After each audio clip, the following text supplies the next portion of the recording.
Assalamualaikum warahmatullahi wabarakatuh. Baraya Sehat Kabupaten Tasikmalaya. Hey, kita ketemu lagi. Kita PDKT lagi untuk hari ini. Karena sebentar lagi kita selalu menggembor-gemborkan banyak sekali program-program dari Dinas Kesehatan Kabupaten Tasikmalaya.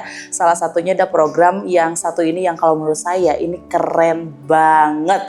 Dan saya sekarang lagi ada di tempat yang luar biasa yang punya program pertama di Kabupaten Tasikmalaya. Kemarin di tanggal 31 Mei, walaupun kita ngerasa ya bulan Mei kemarin lama banget ya, bangun-bangun masih bulan Mei gitu kan.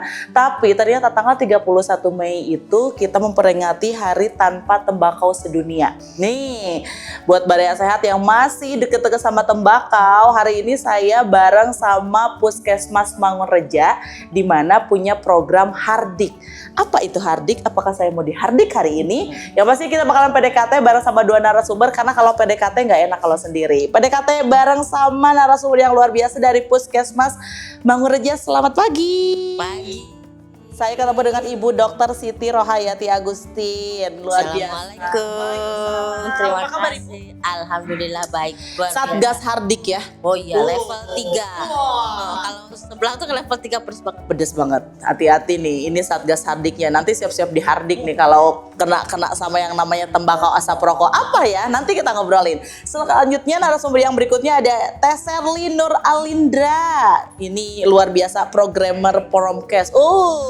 Ini dari sini mudah-mudahan cantik-cantik ya. Alhamdulillah. Kita ngomongin Hardik nih. Padahal kan sebenarnya masyarakat itu memang ini bukan satu, berarti pertama banget ya program ada Hardik itu. Hardik tuh apa tuh, Bu? Nah jadi awalnya itu dari dinas itu harus menerapkan KTR ya, Apa tuh KTR? kawasan tanpa asap rokok. Nah dari situ kita ada kebijakan keluar SK di tahun 2018. Nah kita keluar nih SK KTR di 2018, dievaluasi nih kayaknya tidak hanya keluar SK saja langsung terrealisasi implementasinya di lapangan. Betul. Kayaknya ada yang harus greget nih kayaknya ya, biar ada ketakutan nih buat perokok aktif. Nah, barulah keluar di 2019 inovasi Satgas Hardik. Benar-benar Hardik nih. Hardik ini di sini singkatannya adalah hempaskan asap rokok di kantor.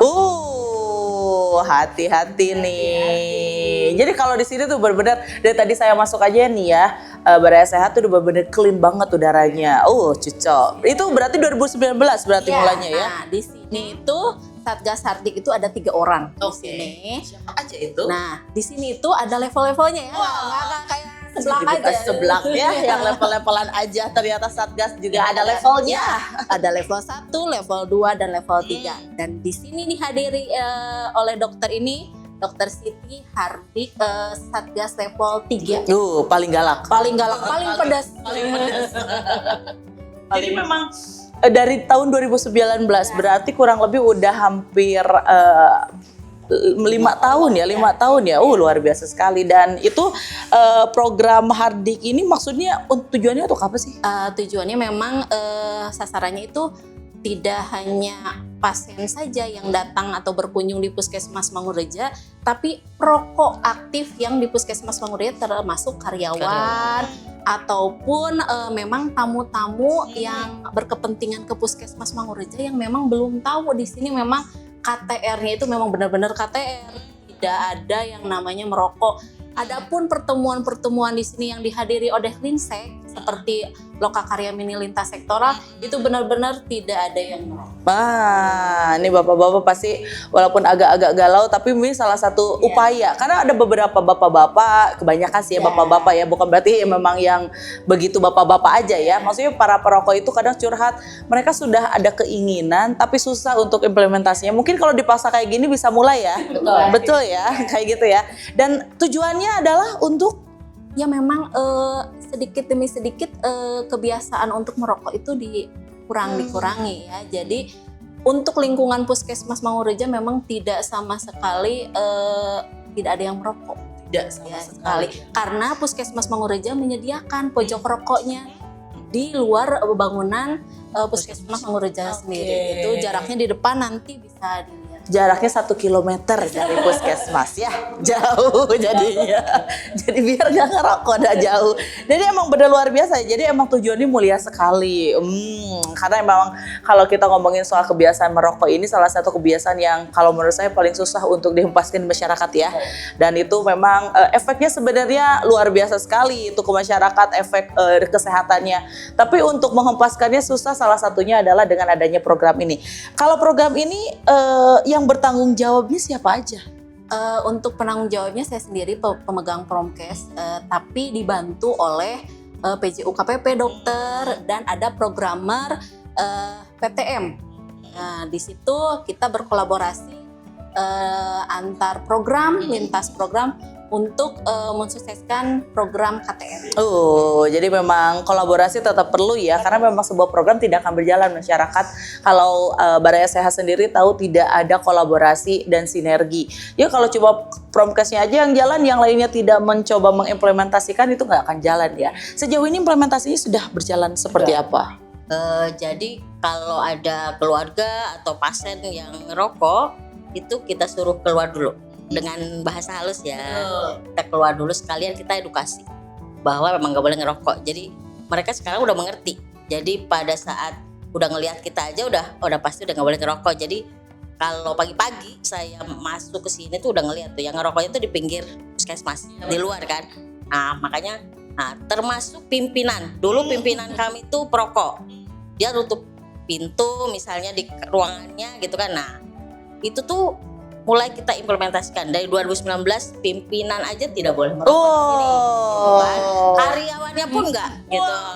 Jadi kalau nggak mau ketemu sama saya level 3 ya nggak boleh ketemu saya lagi pegang rokok dong atau asapnya, karena sekalian kita edukasi bahwa asap rokok itu bukan buat dia sendiri kan, buat kita aja juga udah nggak baik ya gitu.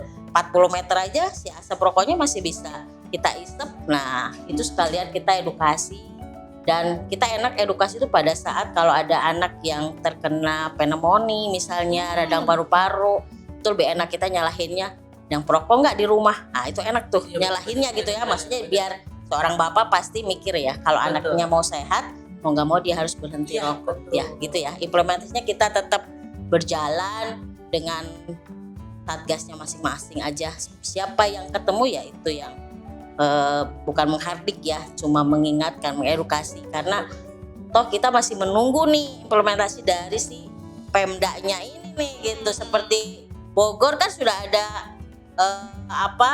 kayak denda ya, kita nunggu itu loh gitu. Karena pada saat dikasih tahu ya oke di puskesmas, tapi di rumah mungkin nggak bisa. Betul. Dan kalau sejauh ini berarti udah hampir 5 tahun ya Bu ya berjalan program ini. Evaluasinya sampai saat ini seperti apa? Kita evaluasi tiap pada saat program mengadakan bahwa meeting ya, kayak meeting program terus sejauh mana gitu. Karena tetap kita sambil nunggu implementasi dari si Pemdanya gitu ya gitu. Jadi nanti biar kita sambung. Benar-benar. Jadi kalau memang saat ini sudah sangat berjalan untuk di puskesmas Bang Roja, tapi memang untuk di daerah-daerah yang cakupannya lebih luas karena memang butuh kolaborasi yang lebih luas juga ya berarti. Kalau untuk daya ungkit keberadaan Hardik ini terhadap kawasan yang tanpa rokok ini seperti apa? Gimana tuh kalau misalnya ternyata dengan adanya Hardik ini seperti apa benefitnya atau mungkin ke masyarakat luas seperti apa? Jadi Satgas Hardik ini nggak jago kandang ya. Betul. Takutnya begitu Bu. Betul. Diam di dalam gedung aja, kita itu advokasi ke kecamatan. Nah, kecamatan sendiri juga sudah mengeluarkan KTR di 2020. Dari kecamatan itu mengintervensilah ke desa-desa. Nah, jadi Satgas Hardik ini tidak hanya hempaskan asap kantor puskesmas saja, tapi instansi-instansi yang di lingkungan kecamatan Mangureja gitu. Jadi mulai melebar berarti cakupannya. Ke kecamatan, ke sekolah-sekolah, ke desa-desa, terutama sekolah-sekolah yang memang remaja ya, SMP atau SMA. Oke, dan pionirnya dari sini ya. Juara. Di sini udah jalan banget berarti ya Bu.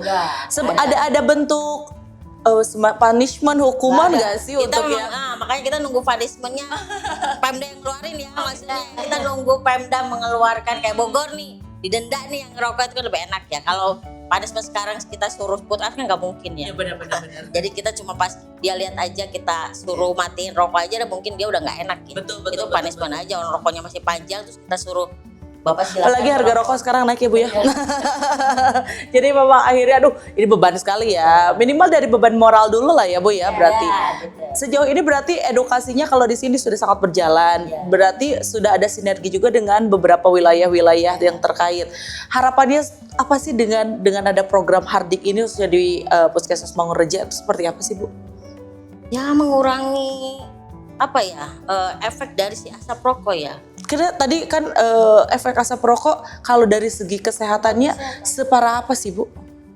Sekarang kasus yang PPOK ya, yang kasus bronkitis kronis yang udah usia lanjut malah masih muda nih, yang tiap hari harus disemprot gitu kan, dia sekarang bolak-balik tiap minggu ke rumah sakit, itu aja udah kalau lihat latar belakang pasti merokok.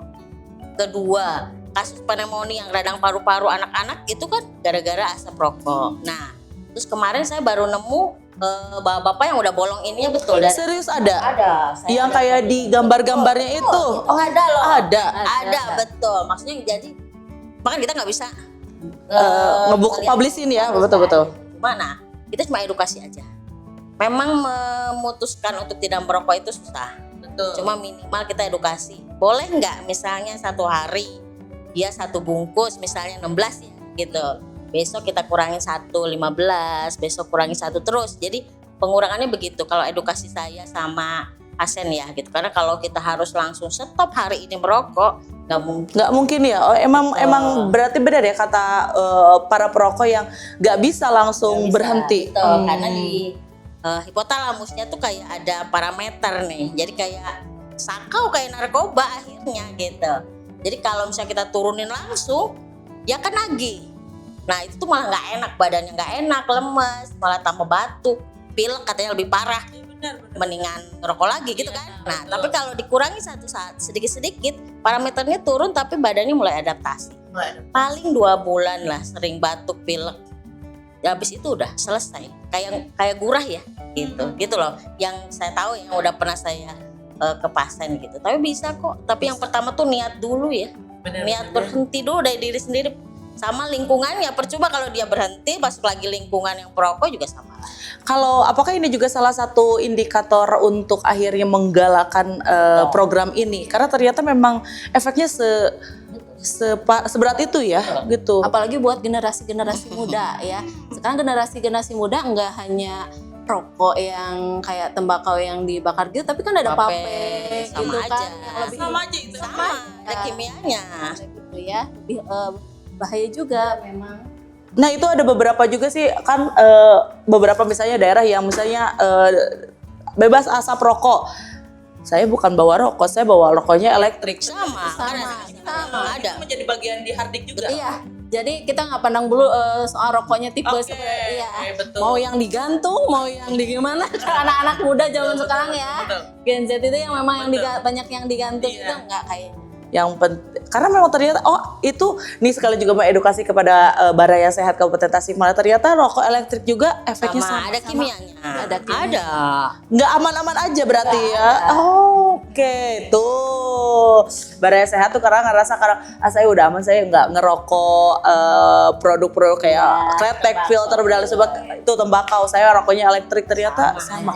Ada temuan kasus nggak Bu terkait rokok elektrik itu Bu yang mungkin ditangani di sini? Saya kalau misalnya kita nanya belum ya, tapi yang nggak tahu ya kalau anak muda yang udah ada kasus gara-gara rokoknya sih udah ada, tapi yang nggak tahu apakah dia ngerokok konvensional atau apa itu kita nggak tahu. Biasanya sekarang dari temuan yang ada di Puskesmas Mangunreja, perokok ini sekarang rentan usia yang berapa yang paling boleh dibilang paling banyak? 40-50. Tapi kalau anak mudanya sekarang sejauh ini bisa teredukasi atau justru malah lebih sulit atau gimana sih Bu? Anak muda paling ketangkapnya kalau lagi batuk pilek ya, ISPA. Yang usia SMP, SMA kalau kita tanya merokok iya. Nah itu Kalau saya diantar orang tuanya lebih enak tuh, orang tuanya tahu tuh kalau Iya, dia betul, ngerokok. betul, Tapi kalau misalnya nggak diantar ya berarti dia orang tuanya nggak tahu kan gitu. Kalau dia mungkin merokoknya nggak di rumah. Tuh jadi Baraya Sehat emang ternyata ya kalau ngomongin soal rokok tuh emang ini PR panjang ya. Betul, ini masih panjang. Iya. Karena kita juga nggak mungkin untuk pabrik rokok ya. Betul, untuk pabrik rokok Karena ya itulah ya. Dilema ya, betul. Betul, karena memang gimana ya, satu sisi dari kesehatan, satu sisi juga perekonomian gitu kan terbenturnya. Tapi setidaknya minimal ada sebuah betul program yang dijalankan dan ini ternyata sudah jalan loh Baraya Sehat di Puskesmas Mangunreja. Jadi harapannya memang nanti ada sinergi dan kolaborasi. Kalau puskesmas lain mengikuti program ini, apakah bagaimana responnya dari? kemarin kita sempat sharing sama semua puskesmas ya gitu. Waktu itu tahun 2019 ya sharing ya. Tapi mungkin puskesmas lain kan menerapkan nggak kayak kita ya gitu, saklek gitu ya maksudnya. Mungkin masih berjalan mereka. Kalau KTR-nya mungkin mereka KTR. Tapi benar-benar KTR-nya itu kan ada yang luas, puskesmasnya kan jadi harus tetap menyediakan pojok rokoknya itu agak susah gitu. Kalau kita kebetulan kita punya saung kecil yang dekat warung itu yang di luar dan tempat parkir, nah itu kita bikin jadi pojok rokok di sana gitu. Silahkan mau merokok di sana barengan tapi tidak di dalam wilayah puskesmas. Karena emang kalau kita ngomongin datang ke puskesmas itu sebenarnya kan memang tidak hanya soal edukasi mengobati saja ya Bu ya, mengobati pasien saja tidak. Karena kalau dulu tuh mikirnya gitu, orang masyarakat ya kalau mau sakit ke puskesmas. Kalau ternyata sekarang puskesmas itu adalah salah satu garda terdepan untuk mengedukasi masyarakat. Termasuk hari ini kita ngomongin soal program Hardik dan harapannya tadi dari Ibu untuk semoga sinergi dan keinginannya yang paling dekat untuk program Hardik sendiri ini gimana tuh? Ya programnya berjalan, yang rokoknya tambah nggak ada gitu kan. Nah gitu aja. Jadi penyakit yang saluran pernapasannya kita tekan. Itu aja. Kalau dari kita Sabi? Kalau dari programmer Promkesnya itu sendiri berencana ya mengajukan untuk pelatihan ya untuk dokter ataupun pemegang program pelatihan upaya berhenti merokok. Nanti kedepannya kita kolaborasi dengan program PTM itu kita buat klinik layanan yang emang konseling untuk terapi berhenti merokok. Rehabilitasi kayak gitu berarti ya, betul. Jadi ada Wah. klinik UBM namanya upaya berhenti merokok. Jadi bagi yang memang serius Baraya ini ya Baraya Sehatnya, jadi ke Puskesmas Mangunreja yang memang benar-benar niatnya udah 100% nih udah bulat nih kayaknya mau berhenti. Nah kalau misalkan setelah kita pelatihan mudah-mudahan bisa bantu sampai Itu program luar biasa sekali karena kalau seseorang pengen berhenti merokok memang butuh tempat yang tepat ya Bu, boleh dibilang. Karena kalau misalnya dia niatnya sudah ada tapi lingkungan tidak mendukung tetap aja gitu kan. Jadi memang harus ada tempat untuk mendapatkan afirmasi positif untuk akhirnya benar-benar bisa berhenti merokok. Terakhir apa yang ingin disampaikan untuk Baraya Sehat Kabupaten Tasikmalaya terkait Hardik, terkait tembakau dan lain sebagainya?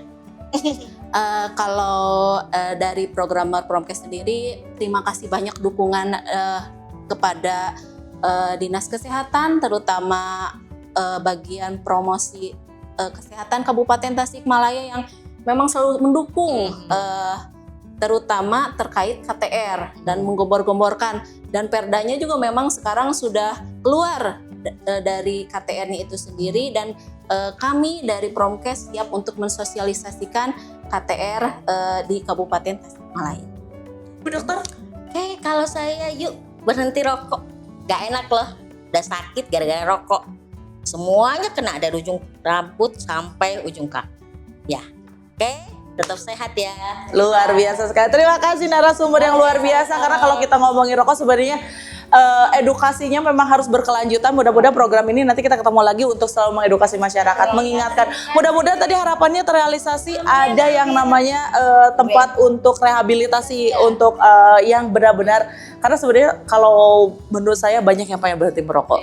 Apalagi mungkin mereka yang akhirnya mengetahui terdampak juga perekonomiannya, ternyata berhenti merokok bisa menghemat perekonomian dan sebagainya itu Wah, manfaatnya banyak sekali. Jadi untuk Baraya Sehat, jangan ragu kalaupun juga ingin berkonsultasi atau juga ingin mungkin kalau di upaya dasar bisa mungkin ya mulai datang ke sini ya. Ya, edukasi untuk bagaimana sih kalau ada niatan ingin berhenti merokok, semoga program itu bisa dirasakan ya Bu ya. Terima kasih untuk Baraya Sehat, jangan ragu untuk datang ke Puskesmas Mangunreja. Karena memang seperti yang tadi diketahui tempatnya benar-benar tidak ada asap sama sekali. Mau rokok tembakau, rokok elektrik itu tidak ada. Ini luar biasa. Mudah-mudahan bisa diikuti di daerah-daerah lain, instansi-instansi yang lainnya. Saya Andar Krisna pamit. Terima kasih untuk PDKT kita hari ini. Program yang sangat luar biasa, persembahan dari Dinas Kesehatan Kabupaten Tasikmalaya. Bye!